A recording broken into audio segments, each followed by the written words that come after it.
mobilisation. Je vois la présidente de la Creux, Emmanuelle Barbon, qui est là, mais le plus on dira aux Français, ben, vous faites un effort pour vous recycler vos déchets, ça alimente un méthaniseur, vous créez du biogaz, et bien c'est ça qui alimente la cantine, l'organisme HLM à proximité, les bâtiments communaux. Le plus on associera les élus locaux, les citoyens à cette transition énergétique, écologique, et c'est ça qui permettra finalement d'emmener tout le monde dans cet effort.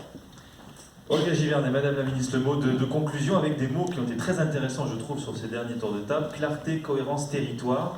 Ça rejoint un petit peu les propos que vous donniez effectivement au début dans votre introduction, mais c'est effectivement des leviers très concrets d'accélération. Tout à fait. D'abord de dire en fait que les questions énergétiques, ce ne sont pas que des questions industrielles.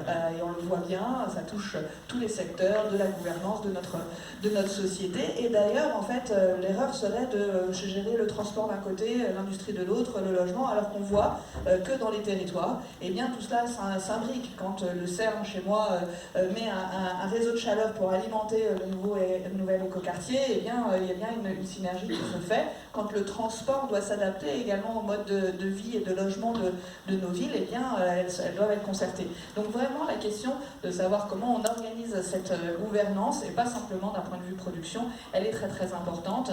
Et je rejoins le fait que l'appropriation passera aussi par le fait que la population voit concrètement sur les territoires eh bien, qu'il y a des avancées. Et puis il y a un sujet que nous n'avons pas évoqué, mais je crois que la flexibilité qui prend en compte évidemment la production et la consommation, avec tous les problèmes de saisonnalité que nous avons évoqués, eh bien, est très très importante, parce que quand on parle d'innovation, ce sont tous ces systèmes qui nous permettent d'avoir une meilleure maîtrise, la maîtrise de la production, la maîtrise de la consommation et évidemment la maîtrise des coûts. Je vous remercie beaucoup.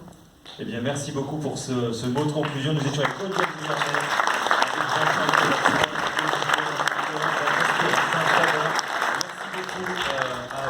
d'avoir venu ce matin. On enchaîne avec notre table ronde suivante dans quelques secondes.